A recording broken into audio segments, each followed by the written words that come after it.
नमस्कार साथियों, unique politics पे आप सभी का स्वागत है। साथियों, आज मैं कुछ बिंदुओं पर बात करने वाला हूं और ये सारे के सारे बिंदु बसपा को लेकर के होंगे। पहला बिंदु ये है कि बसपा में बहुजन समाज के जितना भी नेता हैं वो निष्कासित थे या पद मुक्त थे। जो घर बैठे हुए थे, पद नहीं था उनके पास, उनको वापस बुला लिया गया है। जो निष्कासित थे उनको भी वापस बसपा में शामिल कर लिया गया है। और उन लोगों ने कोई पार्टी ज्वाइन नहीं की, वो इंतज़ार कर रहे थे कि बहन जी कब उनको आदेश दें और कब उनको काम करने का मौका मिले। तो प्रशांत गौतम जी वापस आ चुके हैं, जो बहुजन समाज के बहुत अच्छे नेता हैं। दिनेश काजीपुर वो वापस आ चुके हैं। योगिंदर जाटव जी वो वापस आ चुके हैं। और भी कई नेता ऐसे हैं जो बसपा में वापस हो गए हैं। और कुछ नेता ऐसे हैं जो दूसरी पार्टियों में चले गए थे, चाहे वो समाजवादी हो, चाहे बीजेपी हो, चाहे आरएलडी हो।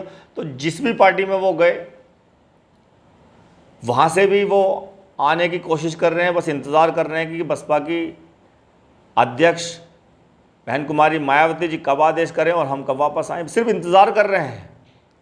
वो बहन जी के कहने पर एकदम वापस आ जाएंगे और चाह भी रहे हैं कि वो आएँ और बीएसपी के साथ मिलकर काम करें।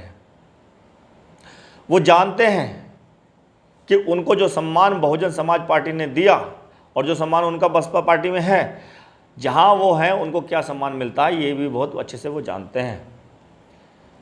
तो बहुजन समाज पार्टी में बहुत से लोग जुड़ने की कोशिश कर रहे हैं, सदस्यता ले रहे हैं।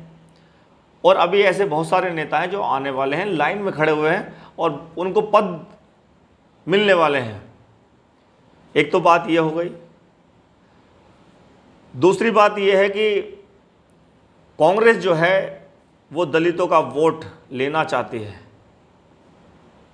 जिस तरह से 2024 के चुनाव में गठबंधन से उनको फ़ायदा मिल गया और शेड्यूल कास्ट का वोट उनको मिल गया, अब वो सोच रही है कि कांग्रेस की सभी जगह दलित उनको वोट दें। तो इस तरह की राजनीति वो कर रहे हैं। लेकिन दलितों में अब ये समझ आ चुकी है कि जिस तरह से 2024 के चुनाव में संविधान की बात करके, जय भीम कह करके उन्होंने वोट लिया था, अब ऐसा नहीं होगा। उन्होंने 1 अगस्त में आए सुप्रीम कोर्ट के फैसले के पक्ष में दलीलें पेश की थी। और जब आंदोलन की बात हुई, जब इसके विरोध की बात हुई, तो सिर्फ एक ही नेता सामने आई, वो थी बहन जी, जिन्होंने पूरे देश में आंदोलन को सफल बनाया और नीले झंडे, बसपा के झंडे नजर आए। तो बहुजन हितैषी, चाहे वो एससी हो, चाहे एसटी हो, चाहे ओबीसी हो, और बल्कि सवर्णों में भी, जनरल कास्ट में भी चाहे वो किसी को वोट देते हो, तो मायावती जी मानवता के नाते सबका भला चाहती हैं। ये बात भी सबको समझ लेनी चाहिए। तो पिछड़ों को तो समझ में आ चुकी है और बहुजनों को तो ये बात समझ में आ चुकी है। इसीलिए अब वो कांग्रेस के झांसे में आने वाली दलित आने वाला अब नहीं है। तो बहुजनों की नेता सबसे बड़ी, अब तो भीम आर्मी के जितने भी नेता हैं वो भी कह रहे हैं कि बहन जी हमारी आदर्श हैं। चंद्रशेखर भी कहते हैं कि वो हमारी आदर्श हैं और सबसे बड़ी नेता है उनके दलितों का, उनसे बड़ा कोई नेता है ही नहीं। तो एक बात तो ये हो गई कि बीजेपी पे, समाजवादी पार्टी पर, कांग्रेस पर ये हमलावर हैं। बहन जी बहुत सक्रिय हैं, 2024 के चुनाव से लगातार सक्रिय हैं। तो ये दूसरी बात हो गई, दूसरा बिंदु हो गया। तीसरा बिंदु ये कि जिस तरह से विधायक ने, भाजपा के विधायक ने अभद्र टिप्पणी मायावती जी को लेकर की, जो 4 बार की मुख्यमंत्री रही और जिसका सम्मान बहुजन समाज का हर नेता, बहुजन समाज का हर व्यक्ति और बल्कि देश का हर व्यक्ति सम्मान करता है बहन जी का, जो बड़ी ईमानदार नेता हैं, जिनके खिलाफ अभद्र टिप्पणी की गई, उस भाजपा के विधायक के खिलाफ जन आक्रोश देखने को मिल रहा है। मेरठ में भी उनका विधायक का पुतला फूंका गया और कार्रवाई की मांग की जा रही है। तो कुछ ऐसे नेता हैं जो फेमस होने के लिए कुछ भी बोल देते हैं, उल्टा सीधा बोल देते हैं। अरे विधायक हो तुम, सोच समझकर बोलना चाहिए। एक आम व्यक्ति बोल देता है, उसको तो मूर्ख मान लेते हैं कि उसको समझ नहीं है। लेकिन जनता ने आपको चुना, विधायक बनाया, चाहे आप किसी भी पार्टी में हो, कम से कम वो समझ के तो बोलना चाहिए। और तुम ये सोच रहे हो कि अपनी पार्टी के कुछ लोगों को आप खुश कर दोगे या अपनी जैसी मानसिकता वाले लोगों को तुम खुश कर दोगे या तुम फेमस हो जाओगे, तो ये सिर्फ मूर्खता है।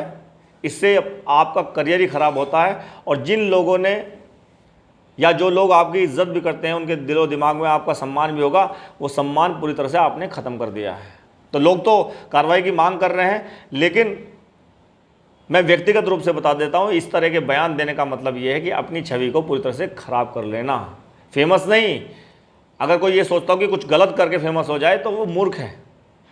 फेमस सिर्फ अच्छा काम करके ही हो सकता है, जिसको जनता याद रखेगी और युगों युगों तक याद रखती है। लेकिन गलत बोल करके फेमस होने का मतलब ये है कि आपको कोई याद ही नहीं रखेगा, और जब नाम आएगा आपका तो आपको गालियाँ मिल सकती हैं, इससे ज़्यादा कुछ नहीं। तो भीम आर्मी के चंद्रशेखर आज़ाद ने भी कहा कि ऐसे नेता अगर इस तरह के बयान देते हैं, उनको जूतों से पीटना चाहिए। तीसरा बिंदु तो ये हो गया। और एक बिंदु ये है कि गठबंधन की बात बड़ी जल्दी चलती है। अगर इसी मुद्दे पर अखिलेश यादव ने बहन जी को कहा कि भाई वो ईमानदार नेता हैं और इन्होंने गलत बयान दिया है, तो बहन जी ने भाई अगर किसी को सही बोला जाएगा तो उसका धन्यवाद बोलना ज़रूरी है, और बहन जी हमेशा से करती आई हैं, चाहे वो राजनीतिक रूप से कैसे भी हों, लेकिन व्यक्तिगत रूप से बहन जी हमेशा सबको सही जवाब देती हैं। तो बहुत अच्छा जवाब बहन जी ने दिया, धन्यवाद किया।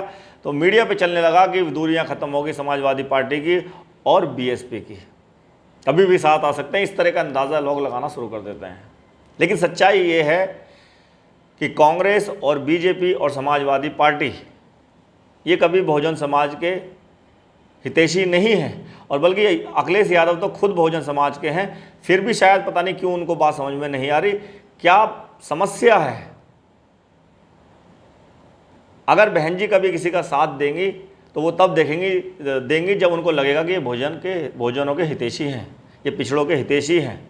सिर्फ झूठ बोलकर अगर वोट ली जाती है, चाहे वो दलितों से ली गई हो, चाहे वो पिछड़ों से ली गई हो, और बाद में उनके साथ धोखा हो, तो ये सही नहीं है।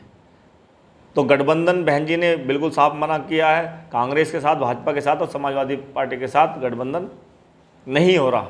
तो इस तरह की वीडियो चलाना भी अभी बिल्कुल भी ठीक नहीं है। तो एक बात तो ये हो गई। और एक ये कि राजभर जो थे वो इंटरव्यू में कह रहे थे कि बीजेपी ने दलितों के लिए बहुत कुछ किया, पिछड़ों के लिए बहुत कुछ किया, बल्कि हमें नेता बना दिया। इस बात को वो भूल गए हैं कि वहाँ उन्होंने किससे क्लास ली है, किस कक्षा में वो पढ़े हैं, वो भूल गए। काशीराम जी के कक्षा में पढ़कर कैडर लेकर बहुजन समाज पार्टी से चुनाव लड़के वो नेता बने काशीराम जी की बदौलत, और आज श्रेय किसे दे रहे हैं? भाजपा को। तो अपने पुराने दिन कभी भूलने नहीं चाहिए। जिसने आपको शिक्षा दी है उसको नहीं भूलना चाहिए। तो बड़े सोच समझकर हर नेता को बोलना चाहिए। तो इस तरह के बयान अगर आप देंगे तो ये समझिए कि बहुजन समाज के लोग जो हैं, जो आपको वोट भी देते हैं, जो आपको पसंद भी करते हैं, तो आपकी छवि अच्छी नहीं बनेगी और बाद में नुकसान देखने को मिलेगा। और ये आपको नुकसान हुआ भी है, ये भी सब जानते हैं। तो एक बिंदु तो ये हो गया। और एक बिंदु सबसे आखिरी का बिंदु मैं बताने जा रहा हूँ।